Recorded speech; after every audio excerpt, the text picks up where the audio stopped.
Hey guys, welcome back to my channel. This is class 4th, जिसमें हम सीखेंगे how to draw anything. मतलब कि हम यहाँ पे कुछ भी चीज़ ड्रॉ कर सकते हैं with the help of shapes and angles और शेडिंग्स। हल्की फुल्की यहाँ पे हम सीखेंगे। तो यहाँ पे मैंने एप्पल लिया है, तो एक बड़ा सा सर्कल, ऊपर नीचे कर्व है, तो उसके लिए हम कुछ भी यूज़ नहीं करेंगे, यानी कि यहाँ पे इन्फिनिटिव लाइन का यूज़ होगा, यानी कि कर्व लाइन का यूज़ होगा। तो हम कर्व कर देंगे एंड लीफ भी वैसे हम बना देंगे, और जो आउटर लाइन है उसको हम इरेज कर देंगे। तो ये आपका ताज़ा जो है एप्पल आ गया है। एंड हम सेकंड बनाएंगे, ब्रिंजाल बनाएंगे। तो ब्रिंजाल के लिए नीचे के लिए एक बड़ी सर्कल लेंगे, ऊपर लिए एक छोटी सर्कल लेंगे, और ऊपर साइड से एक स्ट्रेट लाइन है, और जो नीचे से है वो थोड़ा सा कर्व लाइन है, तो उसको हम स्ट्रेट करेंगे एंड देन उसको हम मिलाएंगे तो वो कर्व हो जाएगा। और ऊपर से जो इसकी ग्रीन लीव्स होती है वो उसको ट्रायंगल की तरह है, तो पहले ट्रायंगल बना लेंगे एंड देन उसको डिफाइन कर लेंगे, एंड फिर उसकी जो ऊपर की मुंडी होती है फिर उसको हम बना लेंगे। और यहाँ पे मैंने थोड़ा सा शेडिंग किया, बस जरा सा शेडिंग किया, बस आपके ओवरऑल नॉलेज के लिए कि थोड़ा सा आप समझ सको। तो यहाँ पे हम लाइट जो पोर्शन होता है उसको एकदम छोड़ देंगे, वहाँ पे हम कुछ काम नहीं करेंगे। जो हमारा डार्कर पोर्शन है, आप देख रहे हो हम डार्कर पोर्शन की तरफ से काम कर रहे हैं, तो डार्कर पोर्शन पे ही काम करेंगे। और वहाँ पे जो डार्कर पोर्शन है वहाँ पे हम डार्क करते करते तब लाइट की तरफ आएंगे, और लाइट को उतना हम टच नहीं करेंगे। और जहाँ पे लाइट हमारा ज़्यादा होगा, अगर वहाँ पे हम पेंसिल यूज कर लेते हैं तो देन हम उसको इरेज कर देंगे। एंड यहाँ पे जो लाइटर पोर्शन है वहाँ पे मैंने स्ट्रोक्स भी लगाया है, बट एकदम लूज प्रेशर से लगाया है, एकदम हल्का लगाया है। एंड देन हम इसको कॉटन से ही ब्लेंड करेंगे। कोई भी किसी भी एक्सपेंसिव चीज़ का यहाँ पे यूज़ नहीं करेंगे, एंड किसी भी एक्सपेंसिव चीज़ का इरेजर या पेंसिल यहाँ पर ब्लेंडिंग किसी भी चीज़ का एक्सपेंसिव यूज़ नहीं होगा। अब मैंने फर्स्ट लेयर किया है एंड सेकंड लेयर जो कर रही हूँ मैं थोड़ा सा और डार्क कर रही हूँ, तो देन वो डार्क करेंगे। तो साइड से मैंने डार्क किया है, और फिर मिडिल पोर्शन जो होगा वो हमारा मीडियम होगा, एंड जो लास्ट होगा जो हमारा लाइट पोर्शन होगा वो एकदम ही लाइट होगा। एंड जो ऊपर जो है वहाँ पे उसकी मुंडी के पास जो पीछे साइड में आप देख रहे होंगे वहाँ पे वो डार्क है, क्योंकि टहनी की नीचे की गहराई है इसलिए वहाँ पे डार्क होता है। और जो ऊपर की तरफ आता है वो जो ऊपर का एरिया होता है वो इरेज होता है, यानी कि वहाँ पे हाईलाइट्स होते हैं। एंड देन उसके नीचे जो होता है वहाँ से थोड़ा सा शेडिंग स्टार्ट होता है, और यहाँ पे हम शेडो भी बना रहे हैं। तो शेडो को एकदम डार्क है, क्योंकि आप देख रहे होंगे कि जैसे एप्पल दिया हुआ है डार्कर, उसका शेडो बन रहा है, तो नीचे का भी उसका शेडो जो होता है वो भी एकदम डार्क बन रहा है। एंड हम उसको रियलिस्टिक दिखाने के लिए नीचे तो डार्क ड्रॉ कर देंगे एंड फिर ब्लेंड भी करेंगे। तो जो ब्लेंड का जो साइड जो बचता हुआ कॉटन पे वो चारों तरफ फैला देते हैं, ताकि वो दिखने में वो लगे कि एकदम हल्की यानी कि लाइट शेडो आ रही है। एंड देन हम इसको इरेजर से इरेज कर देंगे नीचे वाला पोर्शन, ताकि ये हमारा एकदम ताज़ा सा एप्पल लगे। एंड ये ताज़ा एप्पल लगेगा, बस इसके हम लीव्स बना देंगे।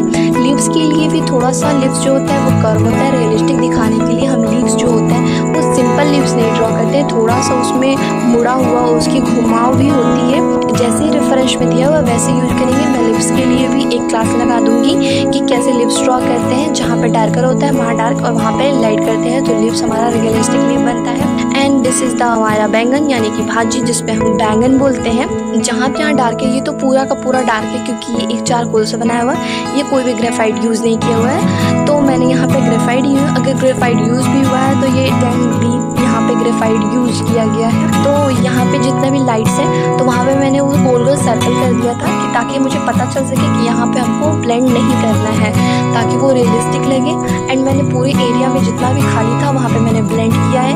और जो हमारे उसके पत्ते हैं उसको हम थोड़ा सा लाइटर करेंगे, जो हमारा बैंगन है, क्योंकि हमारा बैंगन जो होता है वो डार्क पर्पल होता है, तो लाइट ग्रीन कलर का जो होता है वो उसके पत्ते होते हैं, तो इसलिए वो हल्के होंगे। एंड हम पूरा करने के बाद यहाँ पे पूरे अच्छे से ब्लेंड कर देंगे, ताकि जो हमारा लाइटर पोर्शन हो जिस पे हमारी लाइट डायरेक्ट आ रही है वो हमारा ब्लेंड हो जाए। हल्के फुल्के हाईलाइट्स एंड शेडिंग करके हमारा ताज़ा बैंगन भी रेडी है। एंड ये थर्ड है जिसको हमारे हिबिस्कस बोलते हैं। इसके मैंने फ्लावर्स 2 है यहाँ पे लिए हुए। तो यहाँ पे आप देखेंगे कि 2 यहाँ पे सर्कल है, एक छोटा अंदर में और एक बाहर में बड़ा सर्कल। यहाँ पे भी हम जैसे बताए थे पिछले क्लासेस में कि साइकिल के टायर की तरह यहाँ पे जो उसके रिंग्स होंगे वैसे हम यहाँ पे बनाएंगे, लाइंस बना देंगे। एंड देन लाइंस के हिसाब से हम यहाँ पे फ्लावर्स बना देंगे। एंड देन वैसे जैसे मैंने पिछले लीव्स बनाए हैं वैसे, बट यहाँ पे लीव्स का थोड़ा सा कंडीशन अलग है, तो इसके लिए जैसे यहाँ पे लिप्स दिया है वैसे लिप्स बनाएंगे, और शेडिंग जैसे इसकी है हम सेम शेडिंग वैसे ही करेंगे।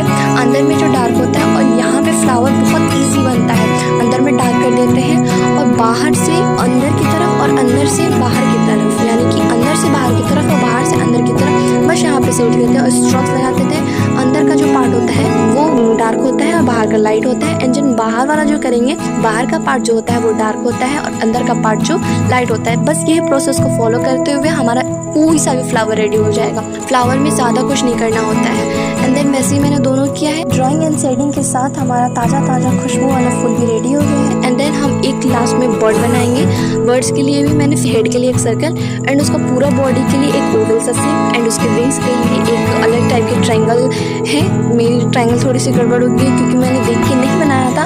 एंड उसके जो नीचे के विंग्स होते हैं यानी कि उसकी जो पूंछें होती हैं उसके लिए हम बस एक सिलेंडर कर देंगे एंड कर्व कर देंगे, दैट्स इट। एंड इसको भी हम शेड करने के लिए ऊपर में जो पहले हम आइज़ को ड्रॉ करेंगे एंड इसके जो होते हैं चोंच होती है उसको जो नीचे वाला पोर्शन होता है उसको हम डार्क करेंगे एंड इसका फेस को भी डार्क करेंगे एंड ओवरऑल जिसकी बॉडी है वैसे हम ड्रॉ करेंगे। वीडियो को अच्छे से और ध्यान से देखेंगे तो आपको अच्छे से समझ में आ जाएगा कि ये शेप्स कैसे बनी है और थोड़ी बहुत जो शेडिंग इसमें कैसे की गई है। आपको ये पूरा ट्यूटोरियल कैसा लगा आप मुझे कमेंट करके बता देना, लाइक करना वीडियो को एंड मेरे चैनल को सब्सक्राइब कर देना। एंड आपके लिए एक बहुत अच्छी न्यूज़ है जो यूट्यूब ने लाया है। आप अपने जो भी ड्राइंग मेरे से सीख रहे हैं, जो प्रैक्टिस कर रहे हैं, आप मेरे को डायरेक्टली यूट्यूब पे भेज सकते हैं। मेरे चैनल पे जाइएगा, जिन लोगों ने सब्सक्राइब किया है वहाँ पे कम्युनिटी होगा, वहाँ पे कम्युनिटी पे टैप करिएगा, वहाँ पे लिखा होगा व्हाट ऑन योर माइंड, वहाँ पे टच करिएगा, देन आपका फोटो पे आ जाएगा एंड वहाँ से आप मुझे अपनी ड्राइंग के फोटो और रेफरेंस फोटो दोनों सेंड कर दीजिएगा एंड मैं रिव्यू कर लूँगी।